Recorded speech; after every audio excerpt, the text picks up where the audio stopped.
Buen día, ¿cómo están? Nos encontramos en una nueva edición de Desayuno Argentino Streaming. Hoy con un día de mucho frío, acompañado de mate y de mis colegas de siempre, Benet y Juli. Y hoy tenemos a un invitado muy especial. Sí, exactamente como dijo Víctor, tenemos hoy a un profesor de historia especializado en educación, llamado Lucas Romero. Exactamente, él va a estar compartiendo información acerca de la historia argentina y de la educación, cómo fue cambiando y cuáles son sus procesos. Hola a todos, gracias por la invitación. Como dijo Víctor, yo soy Lucas Romero, soy profesor de historia, especializado en educación, y hoy vamos a empezar hablando sobre una figura muy importante en la educación argentina, que es Manuel Belgrano. Sí, exactamente como dijo Lucas, Belgrano fue una persona importante que buscaba la educación gratuita, obligatoria para todos. Y Belgrano, además de eso, fue creador de la bandera. ¿Y qué fue lo que hizo en concreto por la educación?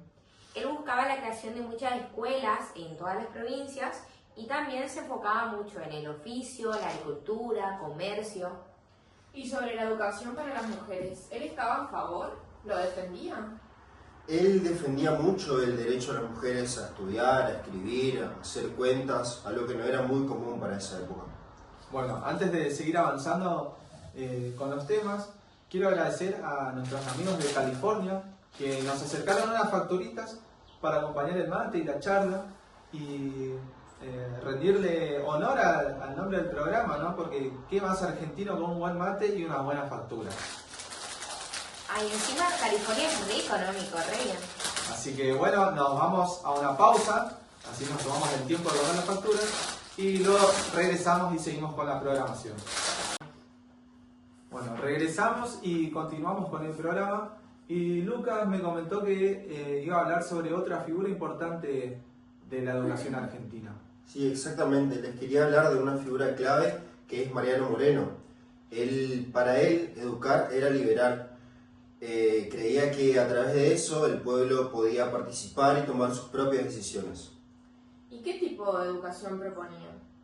Él proponía una educación laica, también era racional y moderna, por lo que yo estudié. También decía que quería que las personas pensaran por sí mismas. Yo no entendió que fundó una biblioteca también. Sí, en 1810 él fue el que impulsó la creación de la Biblioteca Pública de Buenos Aires, que hoy en día es la Biblioteca Nacional. Qué impresionante, ¿no? Finalmente en el año 1884 se hizo realidad lo que tanto soñaban Moreno y Belgrano con la sanción de la ley 1420. ¿Y qué decía esa ley? Establecía que la educación debía ser gratuita, obligatoria y laica en todo el país. Esto implicó un paso muy importante para la educación, ya que la volvió más accesible para todos.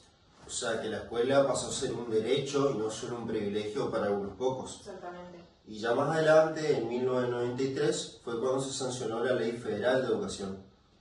Ah, mira, y Lucas, ¿qué cambios trajo esa ley? Y esta ley reorganizó el sistema educativo en niveles. El eje B, que era la educación general básica, es lo que nosotros conocemos ahora como el nivel primario, y el polimodal, que nosotros lo conocemos como el secundario. Y le dio más responsabilidades a las provincias. ¿Y cómo habrá impactado eso? ¿De qué manera? Hubo avances, pero también hubo muchas desigualdades entre las provincias. Después de la Ley Federal de Educación, en el año 2006 se sanciona una nueva ley, la llamada Ley de Educación Nacional, número 26.206, la cual sigue vigente hasta el día de hoy. Y Juli, ¿qué planteaba esa ley? Esta reafirmó el derecho de la educación desde los 4 años hasta el secundario y también reorganizó los niveles por un sistema tradicional, inicial, primario y secundario. Sí, y además de eso, volvió a centralizar la política educativa en el Estado Nacional. Claro, y también estableció modalidades educativas, que en total son 9, como por ejemplo la educación especial y la educación técnico-profesional. Exactamente. Fue la obra mundial del club. No me digas. Chicos, acá la profe de Historia del Instituto Superior Antonio Ruiz de Montoya, Roxana Cáceres, nos felicita por incluir estos temas importantes al streaming. Dice que son temas que muchos desconocen. ¿En serio? ¿Le fue profe también, es re buena profe. También fue mi profesora y con ella trabajamos mucho acerca de las 3 leyes de educación en la Argentina. Por eso quería hacer un poco de hincapié cómo fue evolucionando el sistema educativo a lo largo de la historia. En primer lugar, la Ley de Educación Común, la 1420, que se sanciona en 1884 en el gobierno de Julio Roca, se dividía en nivel inicial, nivel primario y un nivel secundario. El nivel inicial no estaba muy regulado en sus comienzos, entonces no se estipulaba que sea obligatorio. El nivel primario, que iba de primer grado a séptimo grado, sí era obligatorio, por lo cual le correspondía la responsabilidad a los padres y al Estado garantizar que el niño cumpla con esos 7 años de educación primaria. Y la educación secundaria, que era optativa. Luego, la ley 1420 es reemplazada por la ley federal de educación, la 24.195, que se sanciona en 1993 en el gobierno de Carlos Menem. Sí. Amplía la obligatoriedad. La obligatoriedad comienza a partir de salida de 5, a nivel inicial. Y lo que hoy conocemos como nivel primario estaba conformado por una educación general básica, EGB1, EGB2 y EGB3, con un total de 9 años. Luego, lo que conocemos actualmente como nivel secundario, se lo denominaba polimodal, que eran 3 años. Este polimodal era optativo. La obligatoriedad en esa ley entonces iba de sala de 5 más los 9 años del EGB.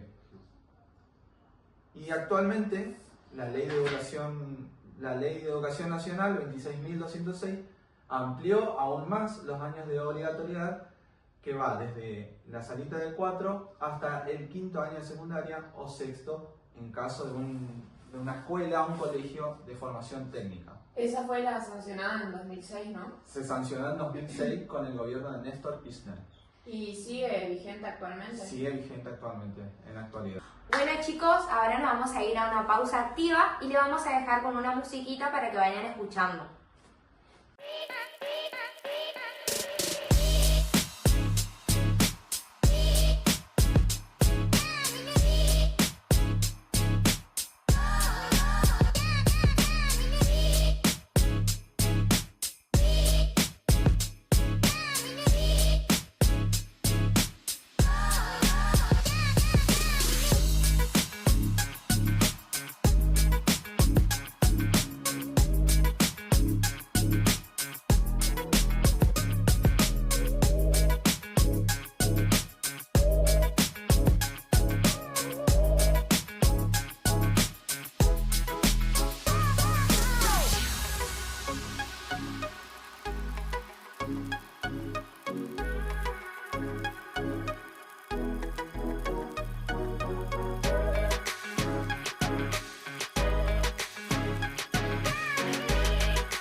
Estamos de vuelta de la pausa y así como los chicos de California que nos acercaron las facturas para el desayuno, los chicos de Rosamonte también se hicieron presentes y nos dejaron un paquete de yerba para nuestros mates.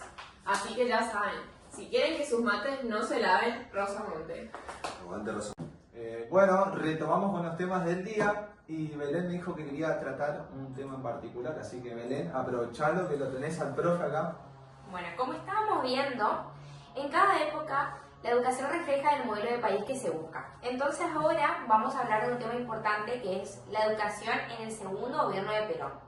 Sí, bueno, en este gobierno fue cuando se fortaleció mucho lo que es la educación pública con escuelas técnicas para formar trabajadores. Además de que había mucho control político y se promovía lo que era la imagen de Evita y de Perón. ¿Y los chicos con menos recursos? Se habían nacionalizado las escuelas privadas y ampliaron comedores y también becas. Sí. Entonces, se puede decir que fue una etapa de inclusión educativa con un gran control estatal. Sí, claramente. exactamente. Bien, ya que tenemos acá a Víctor, profesor de educación física, vamos a hacer una pausa activa guiada por él. Bueno, vamos a hacer pequeñas rotaciones con el cuello, sin llevar la cabeza tan hacia atrás, para un lado, para el otro. Vamos a estirar el cuello, despacito, tomamos aire, soltamos el aire, para el otro lado. Levantamos una mano y vamos para la izquierda. Tiro despacito. Para el otro lado. Tomamos aire arriba. Largamos. Bueno, ahora vamos a ir con el último tema, para cerrar. ¿Sí? Vamos a ir con educación y dictadura militar. Sí, bueno, así como hablamos de control, también tenemos que hablar de la dictadura militar, que tuvo lugar entre 1976 y 1983. Y Lucas, ¿cómo empezó todo esto? Esto empezó cuando las Fuerzas Armadas dieron un golpe de Estado, cerraron el Congreso, prohibieron los sindicatos y todos los partidos políticos. ¿Y en las escuelas qué pasó? Se controló todo, se controló a los estudiantes, con los contenidos, a los docentes, se promovía la obediencia y también el orden. Sí. Entonces, en ese contexto, ¿se cambió lo que se enseñaba o no? Claro. Se sacaron como una cantidad de materias. También lo que había estudiado de mi apunte era que los docentes eran perseguidos y también despedidos. ¿Y los estudiantes también sufrían? Sí, sufrían muchísimo porque ser universitario, era como un delito. Qué fuerte. ¿Y todo esto para qué? ¿Con qué finalidad? Y todo esto era para controlar las ideas y silenciar a quienes pensaban distinto al gobierno. Bien, estamos llegando al final de esta edición, así que agradecemos al profesor Lucas Romero, lo agradecemos por compartir este momento con nosotros y también agradecemos a Rosamonte de California, que fueron nuestros auspiciantes de hoy. Bueno, un placer para mí haber compartido otro programa con ustedes. Gracias, Lucas, por venir. Así que hasta la próxima. Nos despedimos. Que tengan un lindo día. Chao. Chao.